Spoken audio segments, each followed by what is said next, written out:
June 1954. Over Guatemala City, US-made planes dive out of the clouds and drop leaflets that read, "President Arbenz must resign immediately." Hours later, the same planes bomb the National Palace, attacking a government that came to power through the first free elections in the country's 130-year history. Guatemala's crime that demanded its capital be bombed was trying to break the power of a handful of families and one foreign corporation, to stop being a plantation and to become a developed country. To understand why this was unacceptable, we have to go back 8 decades to see how an exotic berry in Jamaica built a multinational empire, the United Fruit Company, El Pulpo, the Octopus, a corporation so powerful it could make or break nations. How the need for cheap bananas led a private company to gain control of land, ports, railways, electricity, dictators, and then call in the world's most powerful military to destroy a democracy that threatened its profits. It's a story of plantations run like prisons, of psychological warfare, of villages burned in the name of freedom, and how that model was exported across Latin America, creating decades of dictatorships, death squads, and disappearances. A machinery of terror so refined that decades later, the world would see the same techniques used by US soldiers on the other side of the world. This isn't just a story about fruit. This is about who is allowed to have a future and who isn't. There's something new in the science of spying. It's not just stealing military hardware and secret plans, but using tanks and plans and men to promote our policies around the world and sometimes to overthrow governments we don't like. It began, innocently enough, with a sailor. In 1870, Lorenzo Dow Baker stepped off his ship in Jamaica and spotted something he'd never seen before. An odd yellow fruit, cheap, abundant, and everywhere in the markets. He bought 160 bunches for 20 cents a bunch and sailed back to New Jersey, where he sold them for $2 a bunch. By the 1890s, Baker's Boston Fruit Company was shipping millions of bunches of bananas a year into the United States. It began swallowing up rival firms, buying up land, carving plantations out of the jungle, and cutting deals with Central American dictators to link its fields to the nearest port by railroad. In 1899, Boston Fruit merged with another banana/railway company, and the United Fruit Company was born. In 1904, Guatemala's dictator, Manuel Estrada Cabrera, struck a deal with United Fruit to finish a railroad from Guatemala City to their only Atlantic port at Puerto Barrios. Through its railway branch, the International Railways of Central America, United Fruit took control of the entire railroad, the telegraph between the capital and the port, and got themselves a 99-year exemption from taxes. Another US company was handed Guatemala's entire electrical grid. By getting a series of similar concessions from dictators and ruling families across the region, United Fruit built an empire of ports, plantations, telegraphs and rail lines stretching across Panama, Colombia, Nicaragua and Honduras, but above all, Guatemala. In Guatemala, there was no road to the port. There was only United Fruit's railway to the port, which was serviced by United Fruit ships. When Estrada Cabrera was overthrown, US warships appeared offshore to remind the new government that they should renew the US-owned electric, rail and telegraph monopolies. United Fruit became so embedded in every aspect of life in this region, the locals called it El Pulpo, the octopus. Those it wrapped itself around became banana republics. None of them had the economic or political power to match the corporation. United Fruit clear-cut the forests and replaced them with banana monoculture. The soil dried out, but the plantations would just move to new land that dictators were happy to sell for pennies. They hired soldiers and bandits to expel indigenous communities, and in return, dollars flowed to an elite few, building a loyal oligarchy protected by the army. Militaries with American weapons grew and grew, despite the fact that Latin American countries rarely went to war. The armies were used against their own people. One Salvadoran worker described the world they lived in. "My job was to take care of the dueños' dogs. I gave them meat and bowls of milk, food I couldn't give my own family. When the dogs were sick, I took them to the veterinarian. When my children were sick, the dueño gave me his sympathy but no medicine as they died. To watch your children die of sickness and hunger while you can do nothing is a violence to the spirit.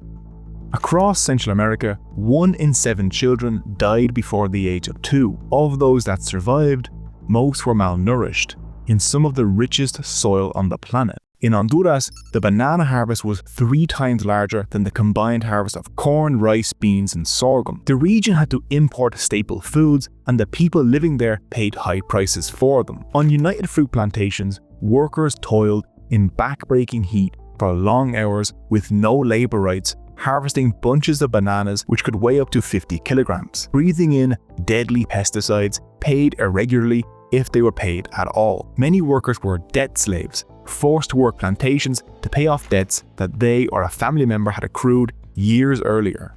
Many of them were illiterate and had no idea what the original debt amount was or how much was left. In December of 1928, 3,000 banana workers took to the streets of Colombia to demand better pay and rights. United Fruit and the United States lobbied the Colombian government to crush them. The US ambassador to Bogotá reported the results back to Washington. I have the honor to report that the total number of strikers killed by the Colombian military exceeded 1,000. United Fruit built a globalized machine that turned banana plantations into factories, producing bananas as artificially uniform as Ford's Model Ts, making them some of the cheapest and most ubiquitous fruit on American supermarket shelves. Workers in Central America were producing more and more coffee and bananas, getting more and more productive each year, and yet none of the profit from those efforts stayed in the region. The countries remained frozen in time, with no development, no schools, no clinics, just railways from plantations to ports. Local strongmen were happy to sell out their countries for a fraction of their worth. If they weren't willing to sell, the banana men would find someone who would. Sam Zemurray first saw a banana in 1893. He bought the bruised rejects that the big importers didn't want and would sell them inland before they rotted. By 21, he had made over $100,000, enough to earn him the nickname Sam the Banana Man. And the Banana Man wanted a banana kingdom. In 1905, he went to Honduras with a simple plan: get land, grow bananas, and secure tax exemptions from the government. There was only one problem. Honduras's finances were in the hands of J.P. Morgan, the most powerful banker in America, who insisted that Honduras actually collect taxes. Zemurray was outraged, so he found Manuel Bonilla, a former Honduran president living in the United States, and offered him a path back to power. Zemurray bought him a ship, rifles, machine guns, and a small team of American mercenaries. He sailed them out to Honduras, unleashed them on the country, and in February of 1912, Bonilla was installed as president. And Sam the Banana Man got every concession he wanted. From there, his empire exploded. He pushed west to the Honduran-Guatemalan border, right up against the vast plantations of the United Fruit Company. Two banana empires now faced off like rival armies. When one of Zemurray's ships was caught smuggling $50,000 worth of weapons, the US State Department intervened, demanding a truce, and United Fruit bought out Zemurray's entire operation for $31.5 million in United Fruit stock, but with one demand: Zemurray go into retirement, and he did as one of the richest men in America. In the early 20th century, Latin America was a patchwork of oligarchies and dictatorships, offering cheap labor and resources, and to maintain that system, the United States intervened or occupied Honduras in 1903, 1907, 1912, 1919, and 1924, the Dominican Republic in 1903 and 1916, Haiti from 1915 to 1934, Nicaragua from 1912 to 1933, and US warships helped carve Panama from Colombia to get a better deal on land to build the Panama Canal, finished in 1914. On and on and on, US Marines were sent in to crush uprisings against foreign rule and corporate interest, and US-backed dictators were offered unlimited support as long as they provided stability, cheap resources, and open markets. Anastasio Somoza in Nicaragua, Rafael Trujillo in the Dominican Republic, and nowhere was the bargain more brutal than Guatemala. Guatemala was a majority indigenous country with over 20 different groups, the largest of which is the Maya. In 1877, the dictator Justo Rufino Barrios ordered all indigenous land to be auctioned off. They could either buy their land back or be dispossessed. Thousands took out loans to try and buy their land back, and most fell into debt slavery, forced to work for the elite that consolidated most of the land in their hands. Coffee exports exploded 20-fold, but the majority were left landless, penniless, and hopeless. By 1944, Guatemala had been ruled for 14 years by General Jorge Ubico. Educated in the US and Europe, he liked to dress as Napoleon and surrounded himself with portraits of the French emperor and demanded the same level of absolute authority. His political base was the landed families and the American businessmen who expected him to crush any uprisings and to prevent any social change. He waived United Fruit's taxes, he eliminated import duties, and he even imposed a maximum daily wage on the plantations of just 50 cents to keep Guatemalans from expecting anything better. He sent the army to capture peasants and to push them into forced labor. He massacred rebellious indigenous communities and he killed labor leaders. Even Time magazine, not exactly a radical outlet, called his regime one of the world's most flagrant tyrannies. Illiteracy reached 75 to 95% among indigenous Guatemalans. For indigenous people, life expectancy was 40 years old. Ubico ruled over a giant prison. In the spring of 1944, that system finally cracked.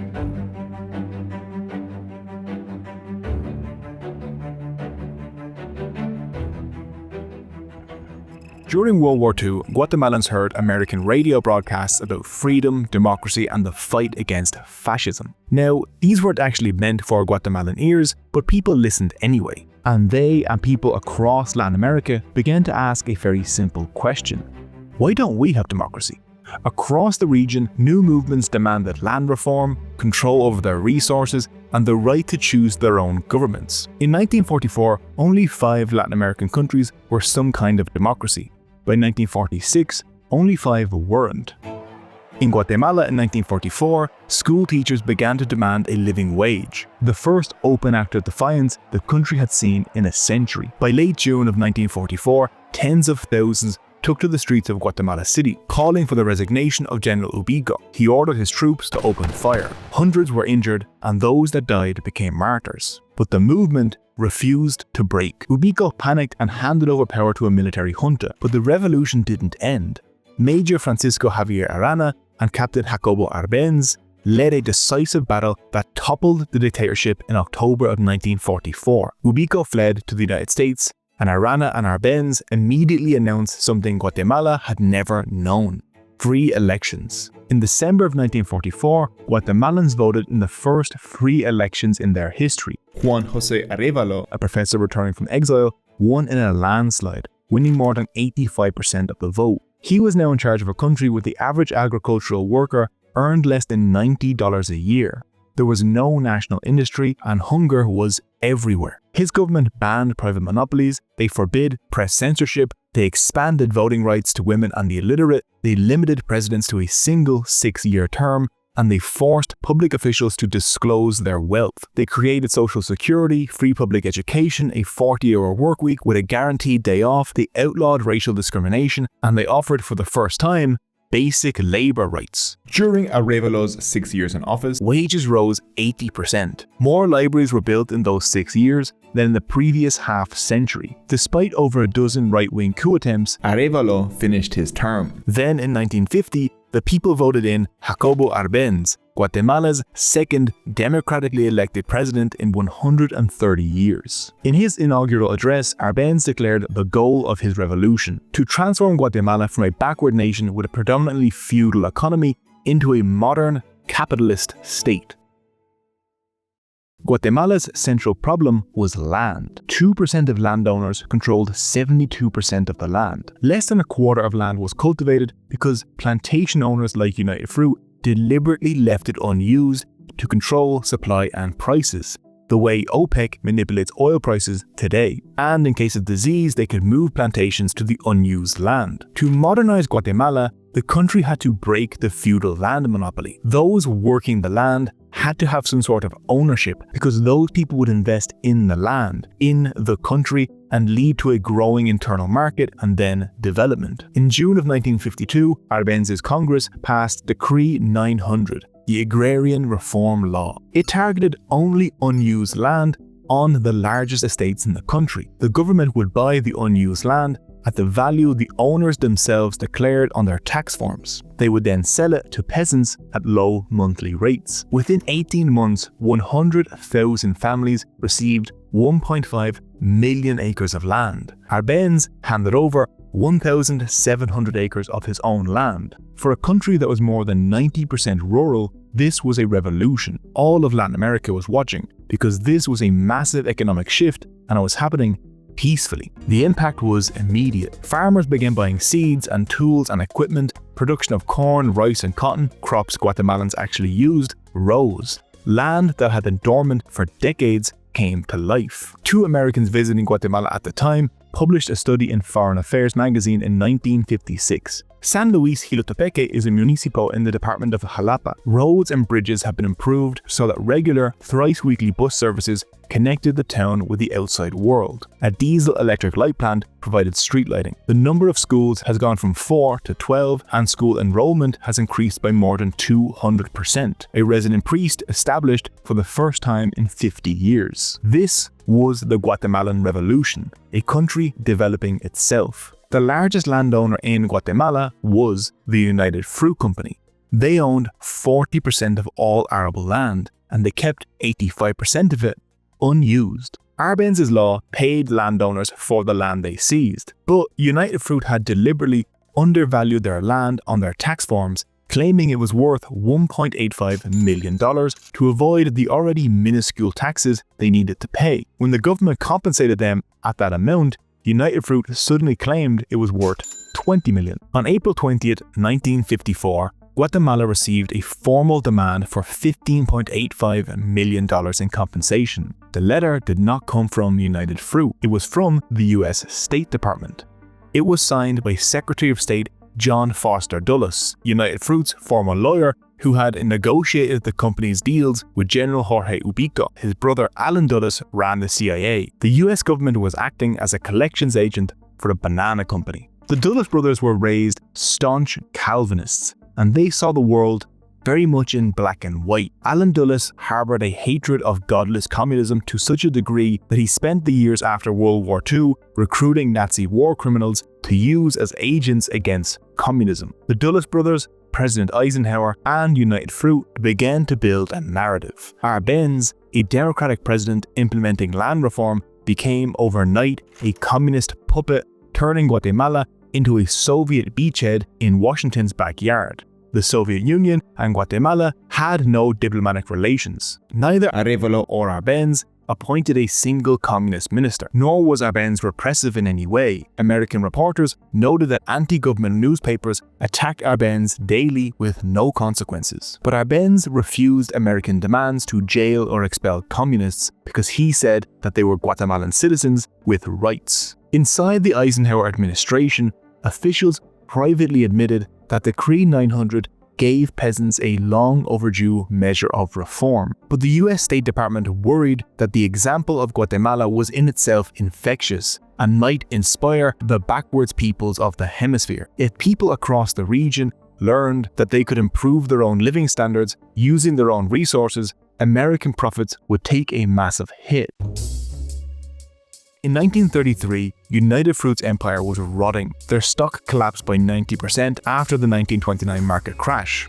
Sam the Banana Man saw an opportunity to come out of retirement. He convinced key shareholders and forced a hostile takeover.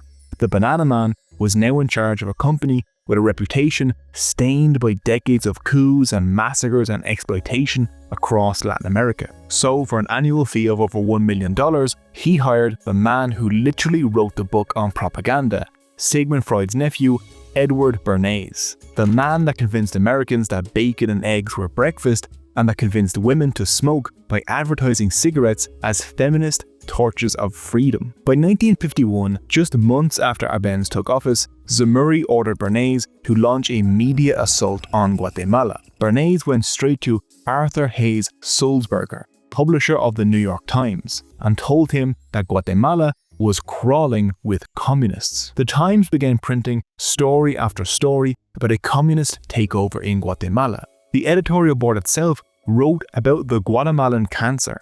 Time, Newsweek, US News and World Report all followed the CIA line on Guatemala. United Fruit's PR director, Ed Whitman, even produced a propaganda film with the CIA called No wonder then red leaders detest and fear the company that grows ships and markets bananas so successfully. In 1954, Bernays turned Guatemala, a tiny country most Americans had never thought about, into a Soviet-forward base in the media. United Fruit also had friends everywhere. The Dulles brothers both worked for United Fruit in the past and were Secretary of State and Director of CIA. Ann Whitman was Eisenhower's personal secretary, and she was married to United Fruit's PR man, Ed Whitman.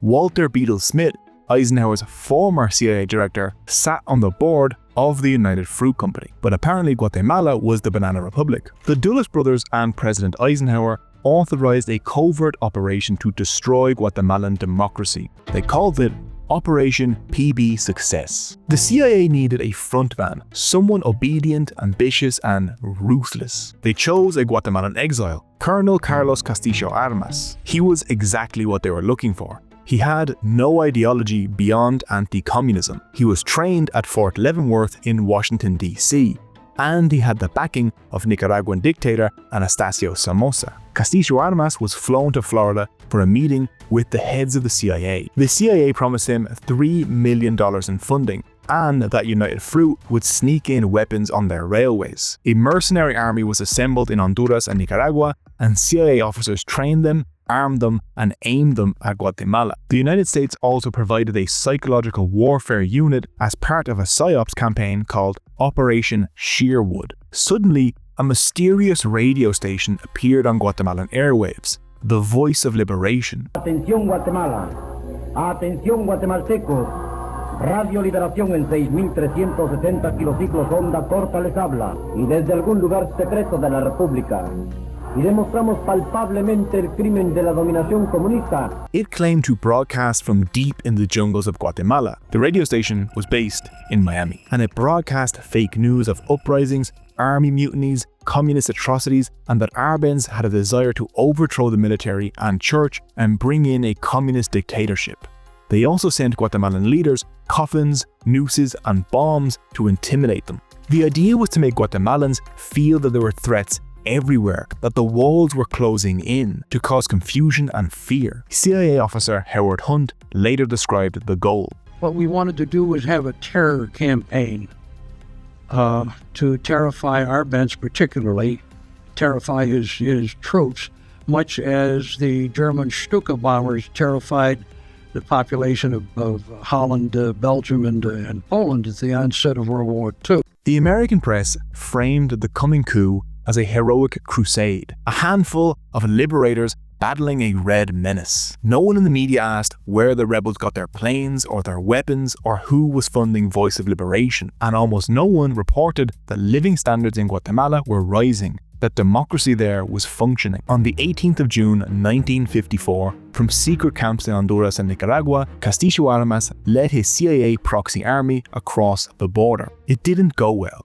At Zacapa, 122 rebels were crushed by 30 Guatemalan soldiers. At Puerto Barrios, the rebels were chased out of town by policemen and dock workers. But the rebels didn't need to actually win militarily. They just had to convince Guatemalans that they were. The United States Psychological Strategy Board ordered the bombing of Guatemala. US-made planes bombed the fortress at Matamoros in downtown Guatemala City. Planes dropped the leaflets stating President Arbenz must resign immediately. Guatemalans had already endured weeks of CIA broadcasts claiming that a huge rebel army was marching on the city. They heard lies on the radio about mass defections, about phantom battles, and that entire provinces had already been captured. The planes continued bombing Guatemala City and even the National Palace. Desperate to calm his people, President Arbenz addressed the country by radio. Most people never heard what he said because the CIA jammed the signal. The words Guatemalans should have heard were, "Our only crime was decreeing our own laws and applying them without exception. Our crime is wanting our own route to the Atlantic, our own electric power, our own ports. We are condemned because we have given our peasant population land and rights. Across Guatemala, infrastructure was bombed from the air. The army began to grow fearful. They had defeated the rebels in every engagement, but the planes were clearly American. The bombs were American. When planes crashed, they pulled out Americans. And they were worried that if they wiped out Castillo Armas' army, the American military might invade the country. To avoid confronting the US government, Guatemala went to the United Nations and presented evidence of aggression by Honduras and Nicaragua. Britain and France backed Guatemala's call for a UN investigation. On the 24th of June, the United States vetoed it and warned their allies not to push it again. Guatemala was alone. Meanwhile, CIA-run stations kept broadcasting that Arbenz was about to disband the army. The officers issued Arbenz an ultimatum: resign or they would join Castillo Armas and march on the capital. Seeing that the army would not fight, Carlos Enrique Diaz, the chief of Guatemala's armed forces, began plotting to overthrow Arbenz, with the assistance of other senior officers and the American ambassador. En nombre de qué hacen esas barbaridades, ¿cuál es su bandera? Todos la conocemos también. Han tomado de pretexto al comunismo. La verdad es muy otra. La verdad hay que buscarla en los intereses financieros de la compañía frutera y en los de los otros monopolios norteamericanos que han invertido grandes capitales en América Latina, temiendo que el ejemplo de Guatemala se propague a los hermanos países latinoamericanos. En la esperanza de detener la agresión y devolverle la paz a Guatemala, he determinado abandonar el poder y poner el mando del Ejecutivo de la Nación en manos de mi amigo, el coronel Carlos Enrique Díaz.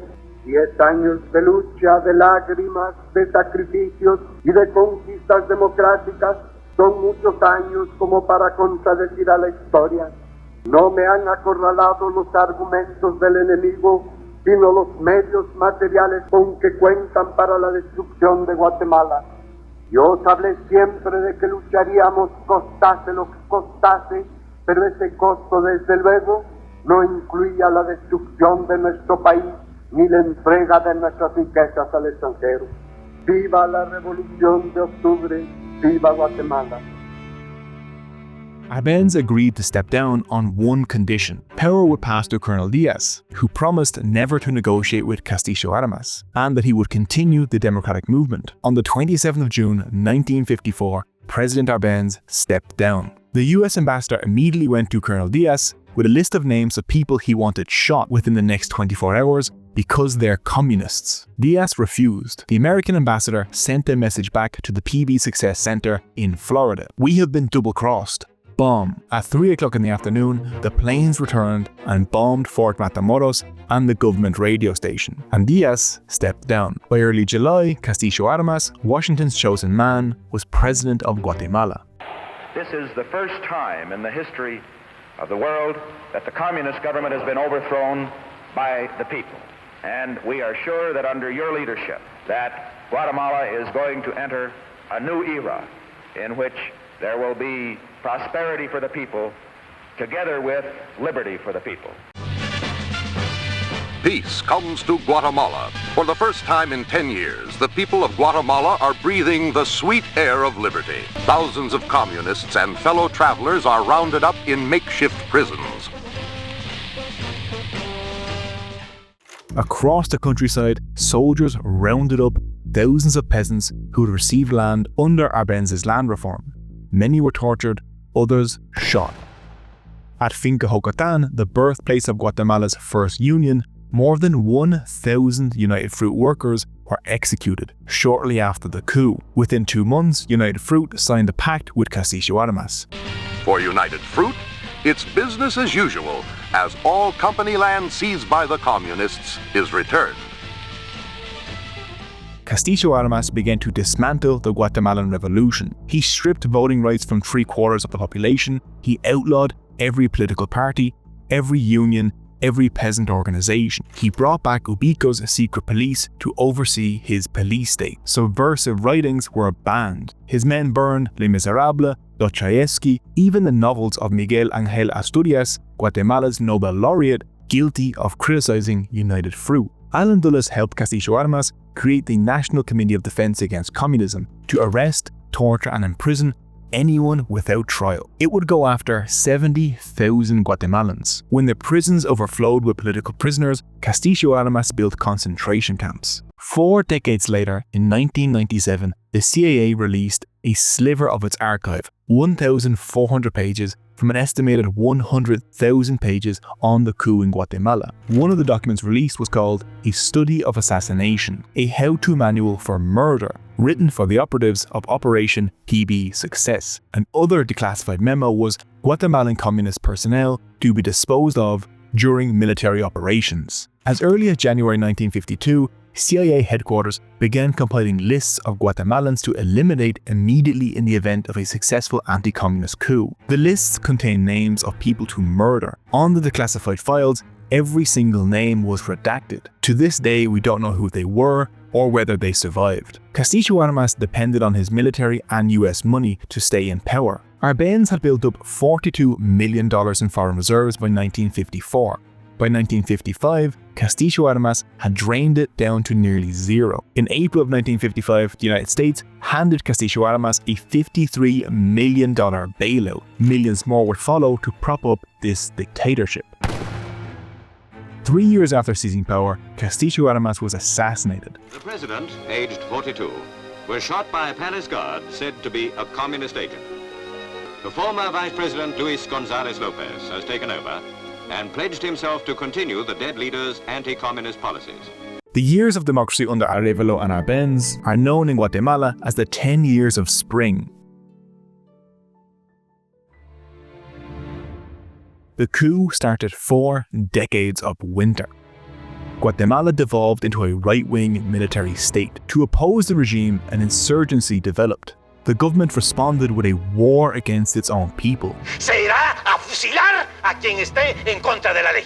The painful truth in Guatemala is that the army has for 30 years abided by the most simple of maxims, namely that if you sympathize with the subversives, you're a communist, and communists are killed. Thousands were imprisoned arbitrarily, vanished into barracks, police stations and basements that became torture centers. A new, dark phenomena appeared. Men trained at the US School of the Americas were sent back home, trained in counterinsurgency and torture. Once home, they formed what became known as death squads that disappeared and tortured subversives, meaning anyone left-wing or simply those with the audacity to help the poor. A land blighted by conflict which has left 30,000 people dead. We traveled through 3 provinces and saw whole valleys empty of humanity with crops abandoned. 35,000 Indians have fled into neighboring Mexico. In 1954, watching the coup unfold on the streets of Guatemala City was a 26-year-old Argentinian doctor named Ernesto Guevara. He had come to witness social democracy. Instead, he watched as the CIA and United Fruit destroyed it. He left convinced that any attempt at moderate reform in Latin America would be crushed by the country in the north. Arbenz spiraled into depression and later killed himself in exile. Guevara went to Mexico and joined Fidel Castro and overthrew the US-backed Batista dictatorship in Cuba. The success of CIA coups in Guatemala and Iran convinced them that they could easily topple Cuba in 1961. But Castro and Guevara had learned from Guatemala. They armed the civilian population, and the Bay of Pigs invasion, carried out by US-trained Cuban exiles trained in Guatemala and Nicaragua, was defeated in just 3 days. The Americans continued to train the Guatemalan regime in counterinsurgency. A tactic they perfected with their trainers was desaparecer, to disappear. This was the capture, torture and vanishing of a human being, and the terror that followed when there was no body to bury, no grave to weep at, and no explanation for what happened. In a campaign to prevent more Cubas, the US trained thousands of Latin American soldiers at the School of the Americas, and from there, the Guatemala model spread as the US overthrew democratic governments in Brazil, Chile, Argentina, Uruguay, El Salvador, Bolivia, and beyond, reversing the post-World War II democratic trend through proxy armies, psychological warfare, kill lists, death squads, and torture, claiming tens of thousands of young lives. Over the next 3 decades, the Guatemalan army, armed by the United States and Israel, waged a scorched earth campaign.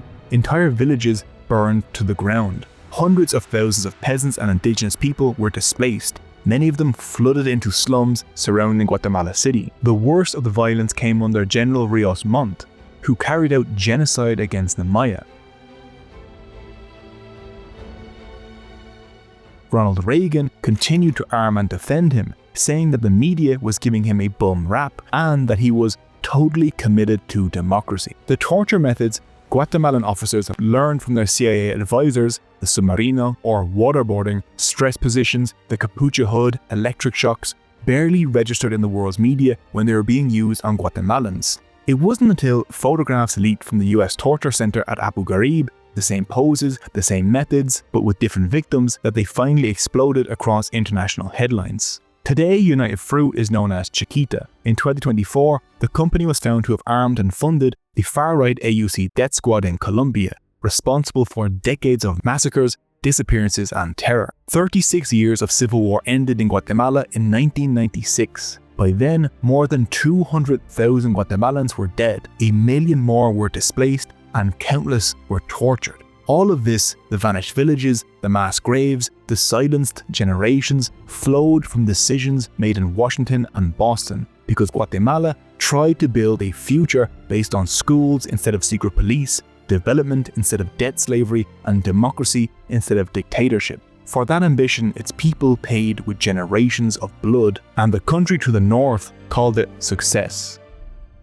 Stories like this don't happen in a vacuum. They happen when power is unaccountable and institutions are weak, when a single leader's paranoia or ambition can reshape the fate of millions. Uday Hussein's reign of terror in Iraq included torturing his own national football team for losing matches. Ceausescu ruled Romania for 3 decades before being executed by his own people on live television. To see how individuals like this can drag whole countries into chaos, you'll love Mad Kings, a true crime meets geopolitics series from real-life lore that dives into some of the most unhinged rulers of the modern era. Mad Kings is gripping, it's tightly edited, it's well-researched, and it is the perfect lens for understanding how governance breaks down when one person's whim becomes law. My analytics show me that my audience also loves modern conflicts, which breaks down wars like the Lebanese Civil War in a way that's clear, visual, and useful for understanding today's headlines. Pair it with War Room and you've got a crash course in how power operates in the real world. All of this lives on Nebula, the largest creator-owned streaming platform. No ads, no algorithmic-driven content, no self-censoring. It's a viewer-funded space where original and ambitious projects exist because people actually want them to exist. Ad-driven platforms can't support series like Mad Kings or Modern Conflicts or even many of my own demonetized videos, but Nebula can and does. My videos are on there ad-free, early, and alongside over 100 of your favorite creators, as well as exclusive originals and even feature-length films. And right now is objectively the best time of year to sign up. During December, it's 50% off the annual plan, from $60 down to just $30 for a full year. That's $2.50 a month. And now, every new Nebula account gets a free 3-day trial, which means you can binge a huge amount of original content before deciding that you'll want more. To sign up, use my link, go.nebula.tv/cogito, or scan the QR code on screen. I've also put direct links in the description to Mad Kings, so you can jump right in. If you're already on Nebula and you love it, you can also pick up Nebula gift cards for friends and family. By signing up, you directly support creators like me and make videos like this possible. Thank you for watching this video. There are links to the Patreon and also all of the sources used in the description.